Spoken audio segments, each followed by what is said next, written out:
Welcome to Mapping Osiris Part 12. So I was going to do a big review, but it's not really necessary. If you want to know what the material is about, if you want to know how I've gotten to where I have so far, then I created a review of parts 1 through 10 that you'll find, it's a couple videos back, and pretty much goes over what we found so far. I will give you just a really quick review. But here's what it all boils down to. In both Christianity and in ancient Egypt, it started in ancient Egypt, carried over into Christianity, we can find the same symbolism. And the same symbolism that we find is geared around the pineal gland. And that takes a little bit of research to find that out, but as you can see, what you're looking at right here, you're looking at the same thing. They're just different versions of the same thing. We have the two angels on either side with the sun in the middle. On the ancient Egypt version, we have the Jed pillar right underneath it.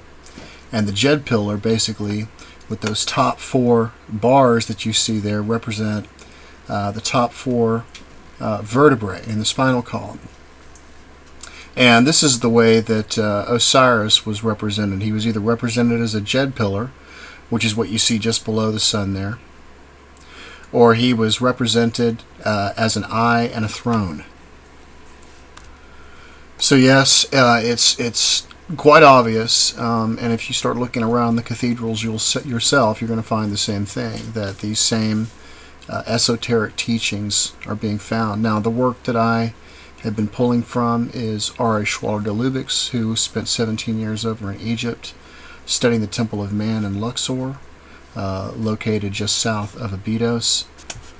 I pull from the work of Graham Hancock, Robert Bauval in this particular thing, and his Orion correlation.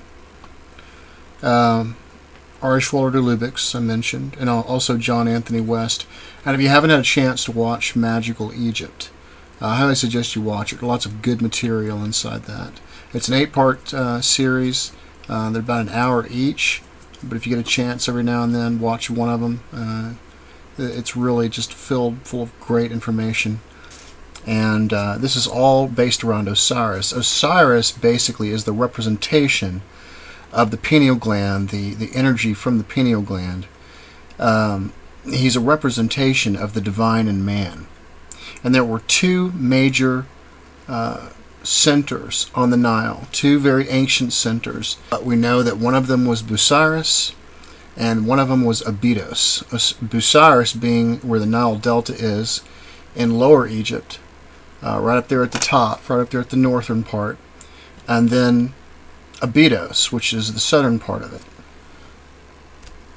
So basically, after studying all of these various hieroglyphs and looking at what they were doing in these temples, it became very clear that the ancient Egyptians were not what people commonly think that they were doing, and that is worshiping a bunch of different gods with various animal heads and stuff like that, cats and all these other things. No, what they were actually doing is these were just the representations of different aspects of mind, and they had much deeper meanings. The way that they expressed feeling, for example, a bird. You see the bird a lot, and a bird, when you think of a bird, you think of that a bird flies and it's free, and you get this sensation of a bird flying, and they used animals and things like that in order to conjure those kinds of feelings in their hieroglyphs. But what they were really depicting in their temples is they were depicting in their various hieroglyphs, they were showing the human body. This particular Eye of Ra that you see right here, which could also be called a symbol for Osiris, because Osiris' hieroglyph was actually an eye and a throne, as deciphered by E.A. Wallace Budge. It's basically a picture of a man sitting under an eye with a throne next to him. It's an eye and a throne, and that's exactly what you see right here. You have this throne, and you have this eye right here. Now, a lot of us know that the eye maps to the brain, but what's been done here during this series is something that has not been done before, to my knowledge, and that is the level of accuracy that you're seeing right here. All of these particular areas of these various hieroglyphs, some of the ones that we've gone into, there's a lot of very specific things that have to happen, or things don't line up. And what you're seeing right here on the surface may look like it is just thrown together, but it's not. There's a lot of very specific things that have to happen. For example, the coccyx has to be right where it is. The spinal cord has to be perfectly erect. And if you notice, everything comes up, and these four that you see right here, and then leading up to this point right in the pineal gland. And that pineal gland is in this dark triangular area, and as we start getting into Orion and we start getting into our patterns and stuff like that, that dark triangular area is going to be extremely important because it links a lot of things together. Obviously, you have to see more than a triangle. You have to see the whole pattern, and what the whole pattern basically is the profile of a man facing to the right. This is what we see in nature, and different scales of it as well. For example, what the pyramid showed us here was it showed us that there are these different scales of man. And we tested this hypothesis by actually going out there and checking it. And it turns out that this is definitely the case. Somehow, this particular pattern of the profile of a sagittal brain is manifested in nature from smallest to largest. We saw this right here. If this would be the whole Nile Delta, we saw that the whole Nile Delta mapped, and these were very highly detailed things that we looked at, down to the smallest detail, and then we mapped, of course, the whole body from the sacrum to this area where the pineal gland is on the Nile Delta. And then when we took a look at the larger version, we found that the larger version covered this larger dark triangle that you see right here where the pineal gland is in the larger version, which would represent the whole Nile Delta. And then we had Sinai, Israel, and Jordan. And based on what we saw with the brain, the corpus callosum, and these various parts of the brain, we saw that the land was actually mimicking or copying that particular pattern. One of the things that I discovered recently, and of course if I had a perfectly sound phi representation of a brain, I'm sure it would be more exact. But what you're looking at right here is you see these different scales of man, and when you place a golden rectangle on top of the two, you'll notice that the yellow rectangle is the same as the green-blue rectangle, minus just a little bit of something off, where it's a little bit farther away from the corpus callosum right here than it is right here. But basically, it's the same pattern fitting in the same rectangles. And so this, so if we wanted to see the next larger version of the scale of man somewhere on manifested in nature and on the planet, the pattern that we see here, this holographic pattern that we see manifest in nature, then another swing around the spiral would give us the next size larger, just like what we're seeing right here. So we get this size, then we get the next size, and then so on, and it just keeps expanding out that way. And this is the way the pattern of the matrix is.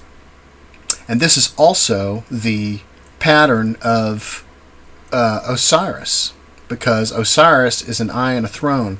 What makes this, if you notice where these crosses come together, is right in the center where the pineal gland is. And so the pineal gland is basically a vortex, and what we're going to see later in other versions, when we get in more into the Orion part and the symbolism part, we're going to see that nature actually presents certain symbolism to let you know what you can relate something to or make something correspond to. And there are some discoveries that I had made where a year later, based on those discoveries I had made, NASA came out and released news on the same thing that I had discovered, and I have proof of it on YouTube. And it's basically that there's a so-called black hole that exists in the very center of the Orion Nebula, which I had found based on cathedral art. But we're going to go into that into a later version. This time we're going to talk about Orion. We're going to introduce Orion, and the whole key to this whole thing is we're kind of swinging this all back around again, and we're seeing that all of the research that I've been doing now over the last 2 years is confirming itself. So all of the things that I discovered before, based on what we have recently found in the Egyptian hieroglyphics, the patterns, what the Egyptians were showing us about what they knew about the Nile, what they're showing us about what they knew about Orion. It's all confirming, and we're seeing this confirmation going on. Orion's a very important constellation because it holds the same pattern that we're seeing right here. Specifically, it's the Orion Nebula that holds that pattern. And so, before we get started, I want to let you hear a little bit of something from Graham Hancock. I need to tell you this so that you understand what I'm going to say about the Giza Plateau. It has been well established by my colleague, the engineer and archaeoastronomer Robert Bauval, in his book, The Orion Mystery, that there is an astonishing resemblance between the pattern of the three great pyramids on the ground at Giza and the pattern of the three stars of Orion's belt. And we need to understand immediately that the constellation of Orion was not just any old constellation to the ancient Egyptians. It was actually the most important constellation in the sky. And when they looked at the constellation of Orion, they saw it as the figure of their god, Osiris. So this constellation was extremely important to the ancient Egyptians. And there are many references in ancient Egyptian texts, the pyramid texts, the Book of the Dead, and so on, which speak of the need, a mysterious need to copy on the ground the patterns of the stars in the sky, and which tell us that a great secret is hidden in the sky, in the hidden circle of the sky. Now, what's interesting is that not only do the three stars of Orion's belt, do the three pyramids represent, obviously it's immediately obvious to the naked eye, anybody can see it, that the three pyramids have a pattern that's very similar to the pattern of the three stars of Orion's belt, and this is true in any age. But if you go back in time, and we can do this with modern computer software, there's excellent software now which incorporates all the movements of the precession of the equinoxes, and we have the privilege today on our computers of being able to see any sky at any time during the past 30,000 years over any point in the Earth's surface. And so if you set your computer software to Giza and start winding back the skies, you'll find that changes take place in the orientation of the constellation of Orion until you get to 10,500 BC, 12,500 years ago. And then the obvious resemblance of the three belt stars to the three pyramids becomes perfect. Absolutely a perfect lock between sky and ground. Okay, so we're about to take this pattern recognition a lot further than this three stars. The three stars, though, is a great help, and it gives us great insight as to what's going on. But the pyramids, the great pyramids, were placed where they were in a very specific location. You'll notice that where they are on the Nile basically is right here on the second to the last vertebrae, just before it opens up into the skull right here. Now, there have been some questions surrounding whether the Nile had changed, and is it not possible that that this would not have mapped to the human body a long time ago in ancient Egypt? Well, folks, it maps to the human body as far as phi goes, and it maps pretty much perfectly to the human body. This right here is a map published in 1851 of ancient Egypt, and as you can see, it still maps to the human body just perfectly. And as a matter of fact, this area right here, which is included in this map, you can see that it outlines the pelvis and the coccyx just perfectly. You can also see other lines here that are also curving the same as the pelvis, and of course it does the same thing, traveling up the spinal column and opening up into the Nile Delta. The same area that was Busiris is still Busiris right here. And so there is no question that the Nile is mapping to human phi, not just phi in general, but human phi. So they placed these temples along the Nile, and the way that they speak of them in the pyramid texts and in the Book of the Dead and so forth is metaphorically to associate these areas to particular parts of the body and the metaphysical part. For example, Osiris, which is located up here, is mentioned as the place where the soul is found. It's mentioned as the house of Osiris. And so that gives us a good insight into the idea that the ancient Egyptians believed that the soul was seated where the pineal gland is, and this is actually indeed what they believed. They believed that we entered and left through the pineal gland. There are two main cult centers associated with Osiris on the Nile. One is Abydos down here in the sacrum area, and the other is in the pineal gland area right up here where Osiris is. The Temple of Man is located south of there, and the Temple of Man is what R.A. Schwaller-de-Lubbock's studied for about 17 years over in Egypt. And what he found is that it is a large temple that maps to different areas of the body. And you can see this right here, the way the profile is, and this is the area of the sacrum. And you can see all of the work that he did, all the way down to the areas of the parts of the brain and stuff like that. And this is actually what is manifesting on the Nile as well. In addition, we're going to see that this is also happening in the Orion Nebula. We're now zooming over to Abydos. This would be where the sacrum area is. And as you can see right here, I've got that highlighted. So this is where we start. And then we come up to the pyramids, and what we noticed in our last videos was that the pyramids were almost like a riddle. They gave us this information associated with a fractal puzzle.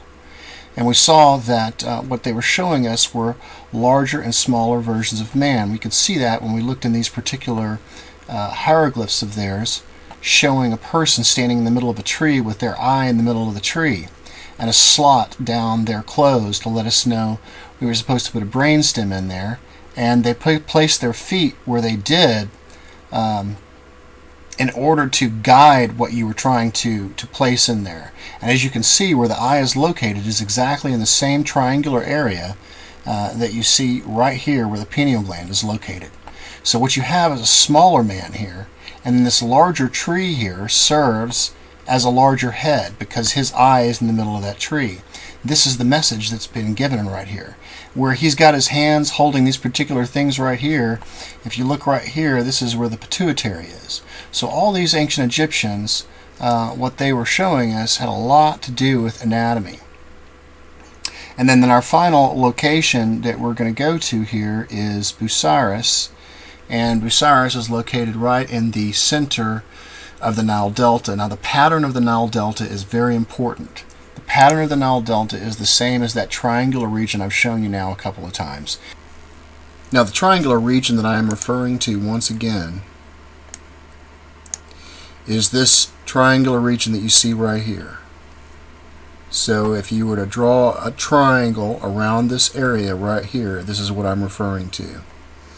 This is a very, very important pattern. And this pattern is also on the Nile Delta as well. Here is what we took. We took our fractal that we were given, our fractal puzzle, and we plugged it in where this guy right here is the whole Nile. And then the larger one than him, you can see that the frontal lobe of that basically is Jordan. And that the corpus callosum comes around and it follows the outline of these mountains. This is the fractal. This is the fractal of the matrix. And that the fact that the thalamus is kind of taking the front part of the skull off, and you'll notice that right behind that, the land is actually curved as well. So, but the triangular region I'm talking about is this dark area right here. That dark area is extremely important. And you'll notice it covers the whole Nile from an angle, from over here to where Alexandria was, to this port way up here, to down here basically where Memphis is. So we're about ready to get started. And before we do, I just want to mention that the last 2 years has been heavy research involved in this. And for any of you that do not know me, you can ask those that do. And all of the research that I've been doing, I've been providing facts, and I reference a lot of well-known researchers, as I've mentioned before. I'm an analyst, and so I'm not way out there in la la land, but I'm also not stuck in modern physical scientific research that basically halts consciousness. It's important that if you want to reach higher levels of consciousness, that you stop saying what you think is possible and what you think is not possible, and look at what's in front of your face, because that's what I'm showing you in this stuff. You're going to see stuff in this that's going to make you say, well, that can't be possible, but yet it's going to be right in front of your face, and it is possible. And the beauty about all of it is that you can reproduce every bit of it yourself. And so there are some things in here that challenge our very reality, but when we go on back and we take a look at some of the fractal puzzles that we've been given by the ancient Egyptians, I think it's going to give us more insight as to what's going on. There appears to be this conscious matrix, this conscious holographic universe that we're living in, and it seems to be layered upon layered. It seems to be layers upon layers of mind, is what it appears to be.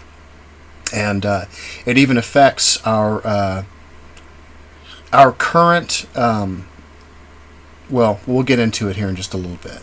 But what I want you to do is I want you to understand that most every question that you'll think to ask about if it's not possible or shouldn't this have changed, and all of these questions have more than likely been addressed in previous videos, because this research has been going on now for about 2 years heavily. But I don't show anything unless it's a fact. I'm not making anything up.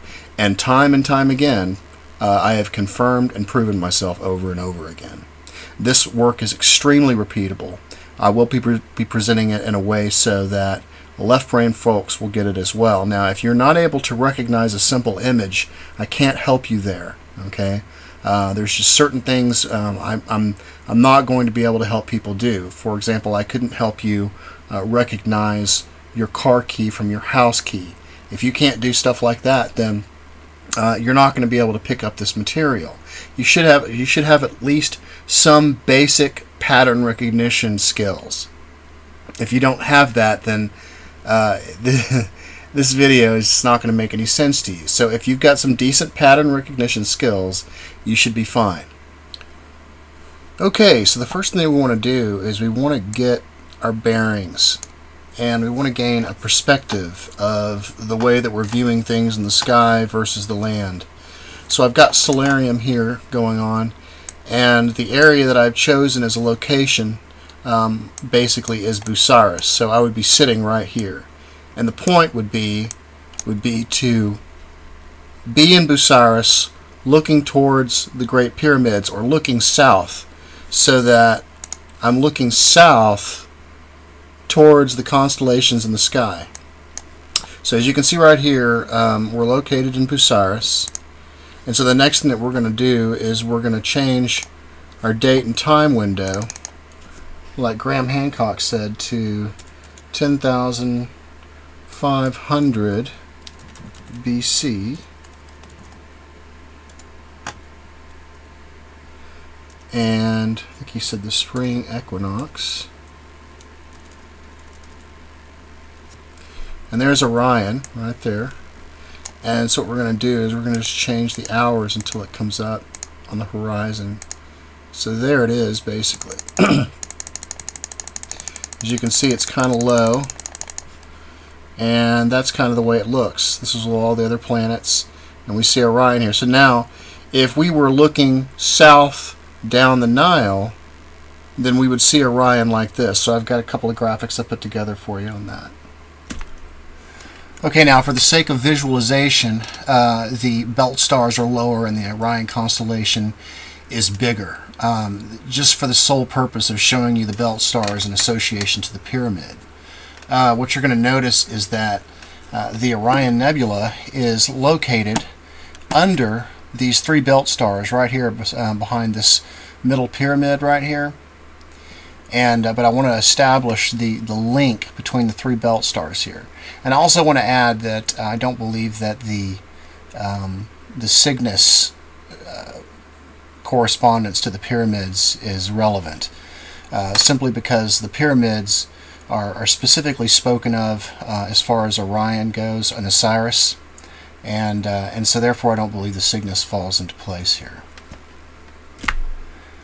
Now, a friend of mine, Gary David, who you're probably familiar with, who is an author, wrote the Orion Zone and some wonderful books on the Hopi and stuff. He has a site called Orion Zone, and he has this hieroglyph on his site for Orion. This is the hieroglyph for it. And if you notice, you have the 3 belt stars up here, and then you have this large star underneath it.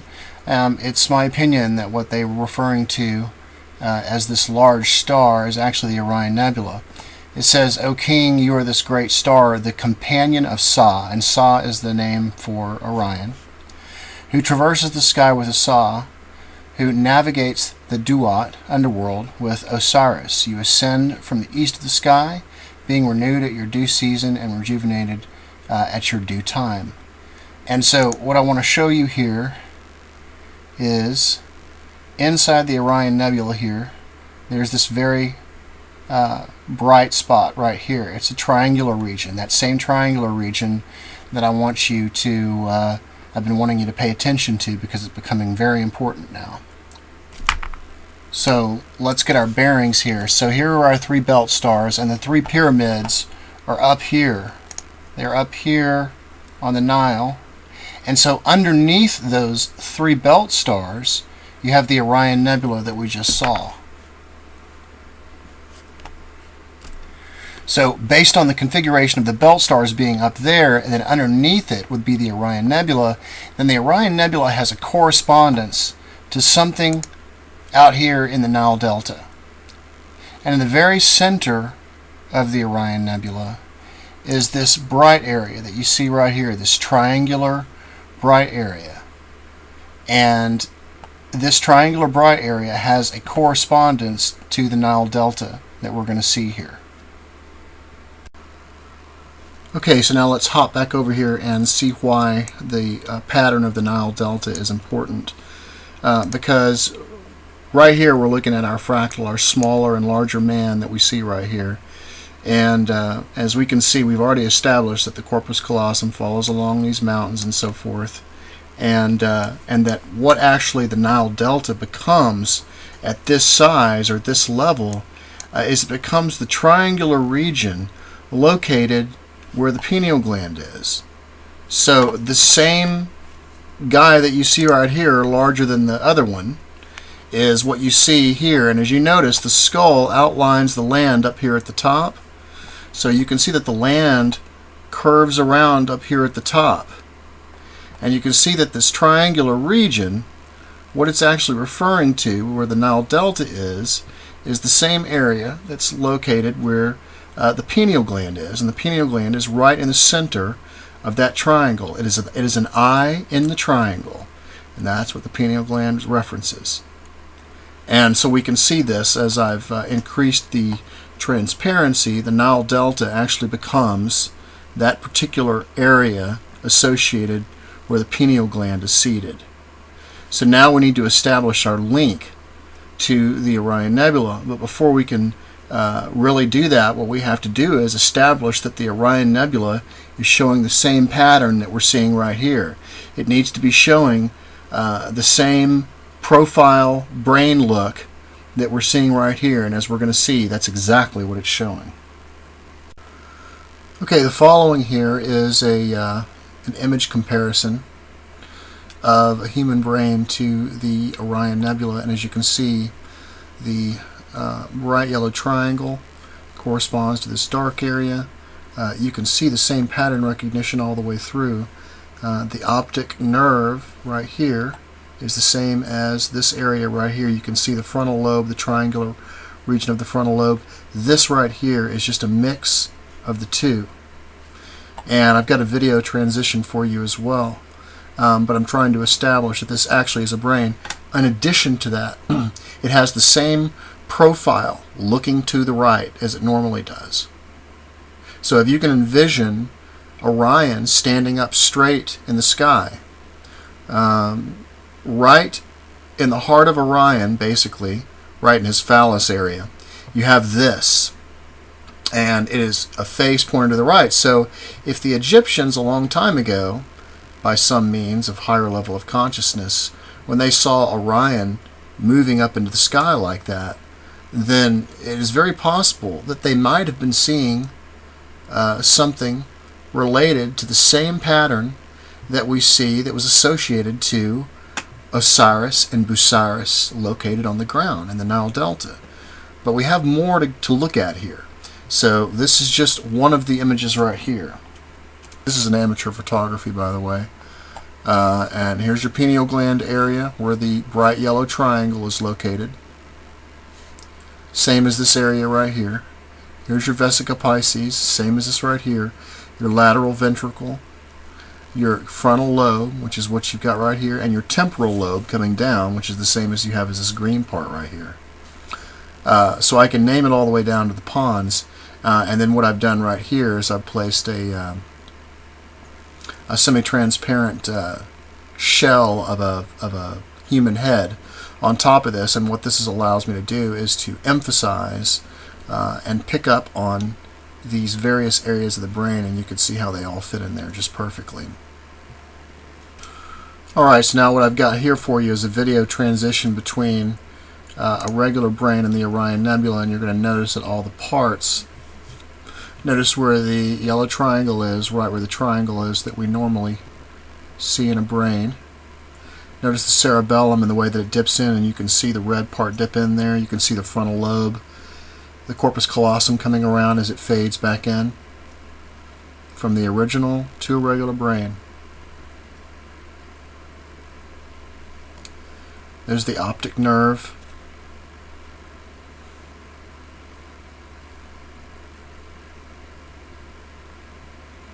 And I've got one more for you here in just a second. Okay, here we go. Here's our brain. Notice the triangular region.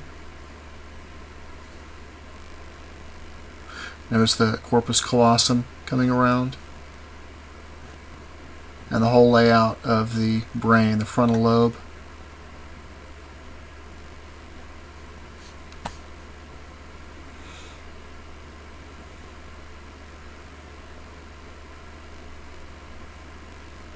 So as you can see, we are looking at the same pattern again, this time in the Orion Nebula. But we still need to establish our link. We need to establish our link to Earth. And we're going to do that with this piece right here. This piece right here is going to show us something that's going to bend reality a little bit for you, but it's definitely there. So we'll take a look at that real quick. And I'm not going to explain how I found that in this video because it's a whole nother topic, and we'll cover that in a future video. So let's take a look at this area right here. Okay, so the first thing that this video is doing is establishing the location of everything. So the three belt stars are above the Orion's Nebula. They're located right here where the mouth of the Nile is. And then right below the belt stars you have the Orion Nebula. So the Orion Nebula is corresponding to the Nile Delta. Now it's my opinion that the pyramids were used as a marker because proportionally they wouldn't even be on the map if we took a look at the size differences. I think that they're being used as a marker to show something larger because the Nile Delta itself is what is actually corresponding to the trapezium, the very center bright spot of the Orion Nebula. That actually corresponds to that area surrounding the pineal gland. So let's go ahead and continue. And this area that you see on the left right here, this is what we're interested in, is this bright yellow triangle. This vortex that you see in the middle of it right here, it looks like a little tornado going at an angle. That I located about 1 year before NASA based off of cathedral art. And kind of like a little hint of the way nature provides symbolism in order to allow you to gain some insight into the correspondence. What we see here is that the very brightest spot of the Orion Nebula that corresponds to the pineal gland is basically a vortex, or what NASA is calling a black hole, for a lack of better terminology. So that just kind of gives you a little bit of a taste of the way that symbolism you can use symbolism in nature if you begin to read nature and kind of understand things a little bit better. So this is the Nile Delta right here. There are these grid structures that you see. This one looks like a little peg up here, and then you have this thing right here that looks kind of like a triangular region. You have the mouth of the Nile here, and then this thing over here looks like a boomerang. Well, other than the mouth of the Nile right here, these other grid structures, here's where it gets a little bit crazy, because these are man-made structures. And the Orion Nebula trapezium, the center part of the trapezium, is mimicking these things.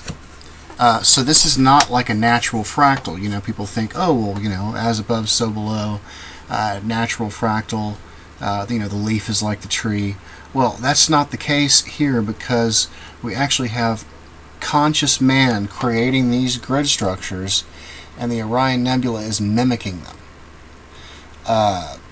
And then not to mention the fact that these were built less than probably 1,400 years ago, which is supposedly the amount of time it takes light to arrive from the Orion Nebula. The point being is that there's a time issue here, because there's no way that we could have known that the Orion Nebula was going to do that. There's no way that the Orion Nebula could have known. We couldn't see the Orion Nebula trapezium when these areas and these grid structures were first built. What we're looking at when we look at the Orion Nebula is a 2006 Hubble photo, which was cross-referenced against amateur photography. So the bottom line is, what's happening here is two things. We have something showing consciousness involved here.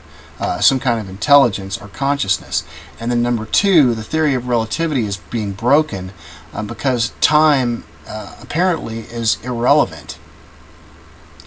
The reason I say this is because all of these different fractals, as you see right here, as this thing cycles back and forth, and this is a quiet video, so just check it out real quick. You'll see the transitions. And that's the first one. And just go from the left to the right, you'll see that the same peg or a little angular, looks like a pin, and then there's a close-up of it, exists all the way through, same angle, same size.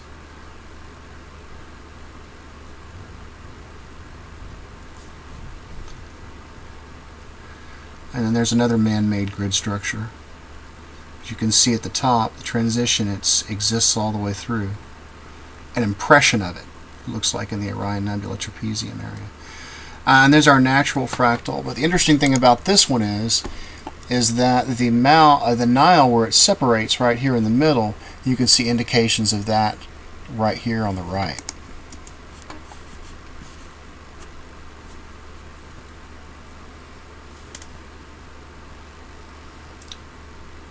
And there's our boomerang shape. And you can see what the Orion Nebula is doing. It's almost like an impression of the original image. Now remember that this area that we're looking at right here in the Orion Nebula corresponds to the area where the pineal gland sits. And that should give us some insight into what may be going on here. Now these grid structures are in place for our left brain folks. We have 40 squares. We have 8 across, 5 up and down. The purpose of doing this is to show that the exact same XY coordinates for the areas sampled are being used in both images, and that the impressions that we just saw from the Orion Nebula that are mimicking this area are the same based on the same grids. Now, if you were to run probability on this kind of thing, given 40 grids, that means that each one of these irregular shapes, to even find one of these irregular shapes in nature, you would have some odds to deal with there. Once that's established, then you have a 1 in 40 chance for each one of these to be in the particular grid that they're in. And then you have another However, if you were going to rotate them, just imagine throwing a bunch of these on the ground, these various shapes. In order for them to land where they're all rotated the same, where they all land in the same positions, and everything else, you're talking about multiplying a lot of numbers together. And that basically gives you astronomical figures.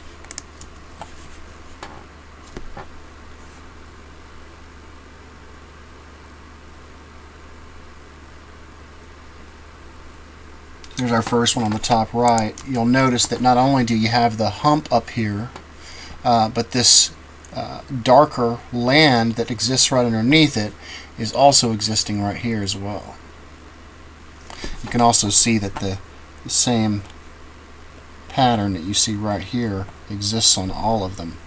And the hump with the two areas, like this area here and this area here, exists in every one of them.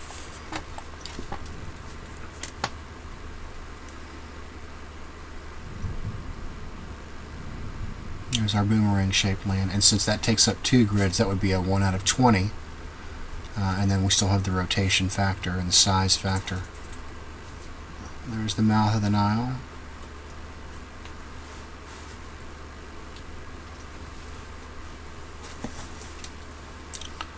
Our triangular region. And you notice these squares, these grids, the exact same XY coordinates are being sampled.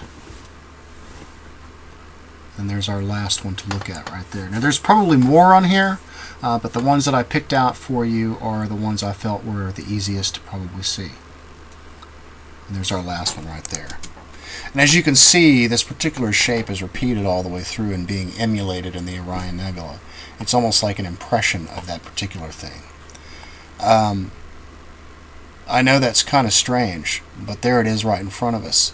The commonality between these two areas, though, is that based on the pattern structure that we've seen, the Orion Nebula has to do with the pineal gland, and this area out here has to do with the pineal gland. The ancient Egyptians saw the Nile Delta, that whole area related to Osiris, and they saw Orion related to Osiris. So now, based on the images that we see here, we now have a solid link between the two. And we have a good idea of the insight associated with what they were talking about when they were mentioning Osiris. I have a feeling that it was the Orion Nebula. And just as Graham Hancock mentioned, that there was something secret out here. And so when we get into the future videos here of this type of phenomena that's actually happening here, I'm going to start going into how I discovered this stuff and what made me think to do this right here. And the reason I did is because it's all based on pattern recognition. The rest of this type of stuff we're going to find has a lot to do with it's people pulling from what is called a shared collective unconscious, where we all share these same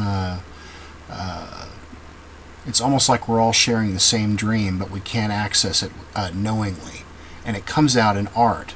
And I just happened to find it by luck, and we'll go over that later. But I wanted to establish the link for you here today. Please share this with your friends, and I hope you enjoy that. And I'll talk to you soon.